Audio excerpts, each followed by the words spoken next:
Hello, everybody. Welcome to Trading the Close. My name is Drew Dosick, and let's take a look at these markets today, continuing to float up. But remember, folks, this week is a holiday week. We've got Thanksgiving on Thursday. A lot of the institutions have stepped aside. We were getting lower volume, lighter volume, which means we can generally float up in the markets as the big sellers are not hanging around. And geez, that's what happened today. Let's take a look at the market summary board to see where everything panned out today. We've got Dow Jones up 1.41%, Nasdaq up 0.67%, S&P 500 up 0.82%. Great rebounds on all of those indices. U.S. oil down 1.56%, gold down 0.1%, and Bitcoin down to 1.17%, still showing a little struggle getting that traction underway. So let's look at the S&P 500 heat map, and we can see where everything really panned out. We've got Google, another impressive day, hitting all-time highs at 1.53%. Microsoft up 0.63%. Meta staging a decent bounce. We're going to look at both Meta and Google. Google's got a really neat new potential parallel where we could actually see a little bit more upside in Google, even though we've been gapping up and selling off. We'll watch that parallel and take a look at it here in just a few moments in the show. NVIDIA under pressure, though, today, down 2.59%. Curious, though, with this stock being the biggest in the S&P 500 and down, that shows you the rest of the market, as we see here, had a great day. A lot of green on the screen, as you see. Eli Lilly up 3.72%. Very nice move on most of the stocks, except for NVIDIA and its cousin over here, AMD, both down on the day.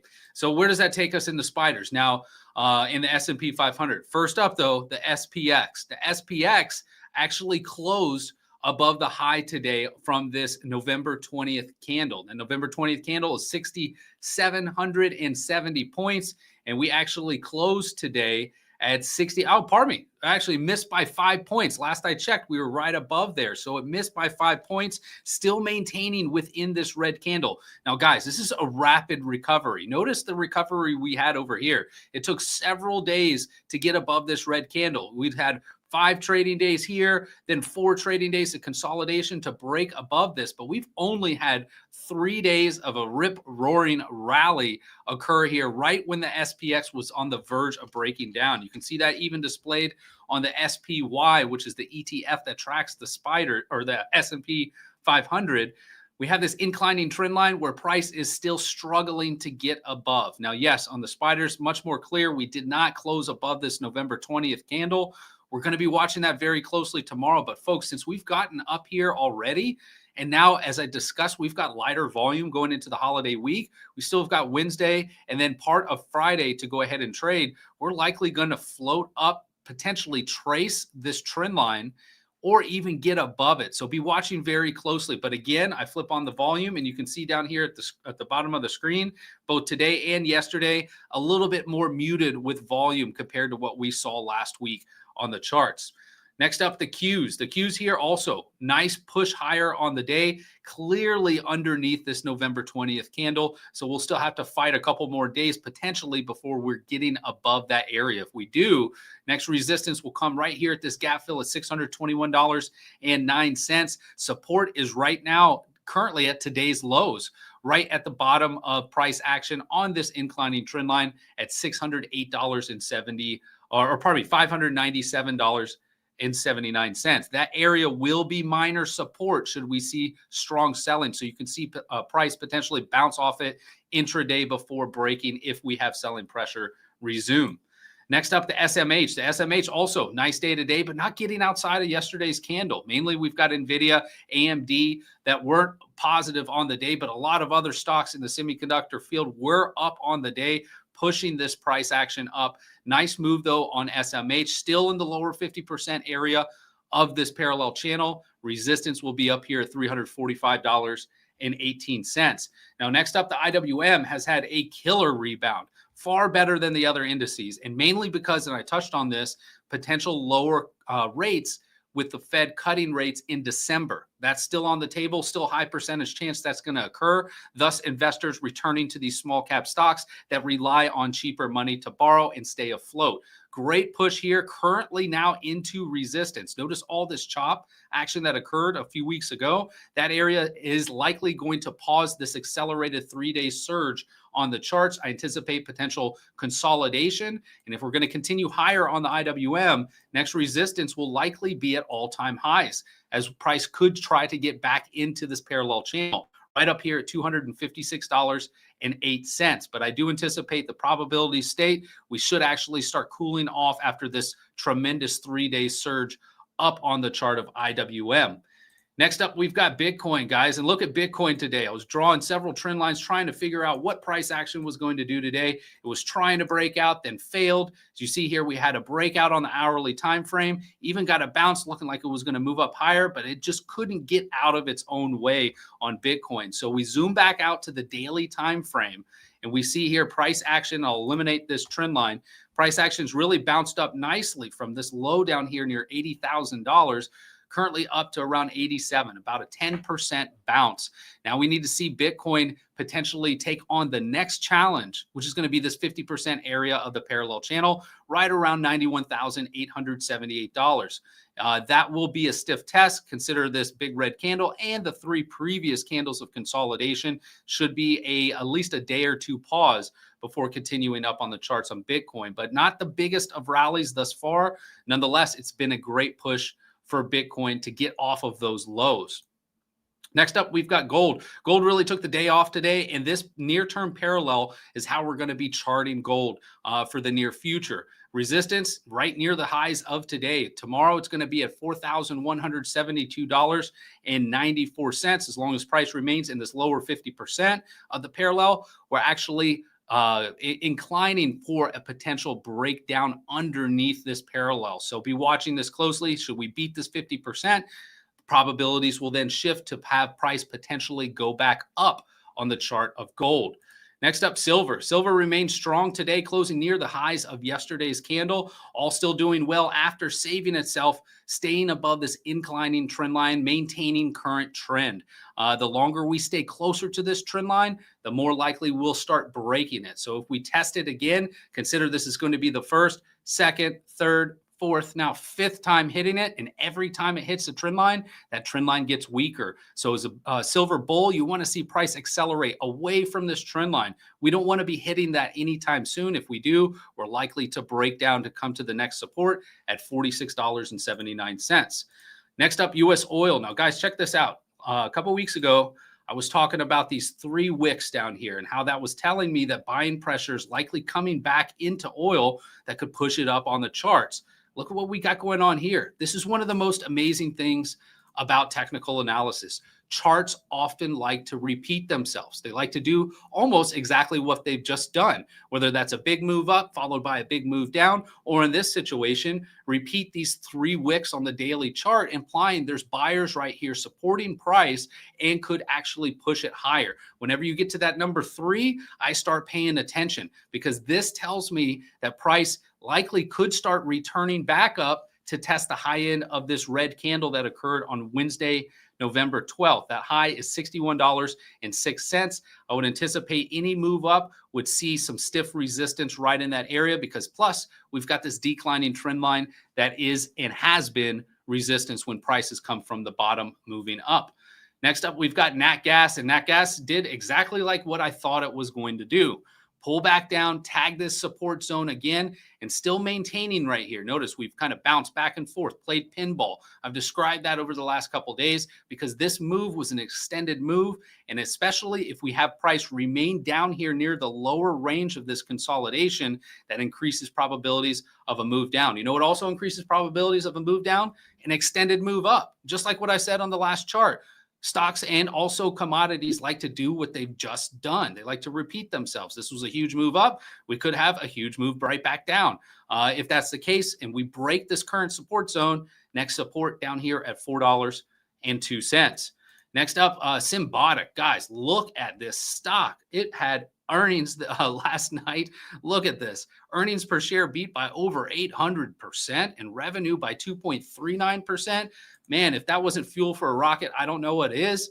And geez, it did. It took off up over 40% today, then closed 39.36% up on the chart of Symbotic. Wow, incredible move. Usually these sorts of move are met with a lot of investors taking profit. We didn't see that a lot today. You can see it didn't close off its highs by that much. I would almost anticipate more profit taking coming in the following days, creating some sort of consolidation before we move up higher. 40%, that's an incredible move.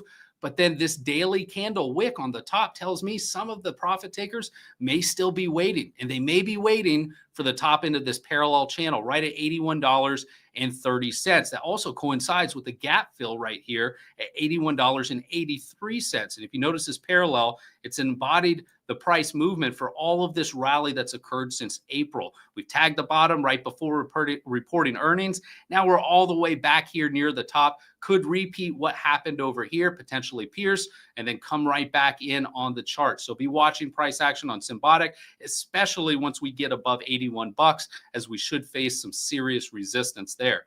Next up, Zoom, also another company that reported earnings yesterday after the bell, up 5.65% on EPS and 1.25% on revenue. Great beat there, but you can see where price put on the brakes. Man, it was almost just like this price was going to float all day long. As I switched to the 10-minute time frame, I was watching this move up throughout the day like, man, this thing hasn't had a decent pullback at all. But then the profit takers came in, and they came in at a technical area, one of which I located before this show. I didn't have it earlier in the day with this parallel, but then everything became far more crystal clear with what is going on the price action of Zoom. Notice also, not only were we running into resistance here on Zoom at this 50% area of the parallel, but if I draw this trend line over, connect those pivot highs to pivot highs, that also was another contentious spot on the chart of Zoom, all implying a huge move like this likely would be met with profit takers, and that ended up happening. It just happened later in the day than I anticipated, but still the technicals prevailed and the price played out the way it should. Next up, we've got Meta. Now, Meta here, as you've noticed, has been trading under $600. Today put in a nice gain, pushing up 3.78% right into resistance right here at $637.63. Now, Meta's had a great decline, so this is one of the first resistance areas to test to see if this momentum can continue after the last 3 trading days. So be watching price action this week. Again, with lighter volume, I could see us start floating up through this level. And then next week, selling pressure could return. So be watching for support right around $600 if that selling reemerges. If it does not, and we have an early Santa Claus rally, next resistance is right here at the 50% area, basically at the $700 mark on the chart of Meta. Next up, viewer request here with OKLO. Very interesting chart going on here with OKLO, as we have most recently broken down under this longer term inclining parallel channel. And we've done so. And then today we confirmed underneath this parallel channel, all while tagging support here, $80.75. Is the selling pressure over with OKLO? Maybe in the near term, and we may receive a nice little bounce right back up here to either the bottom of this parallel at 96.27 or this inclining trend line at $99.67. I imagine you will have a lot of resistance there with any pop. Notice this big red candle too. That will put downward force on any sort of price bouncing up into that range.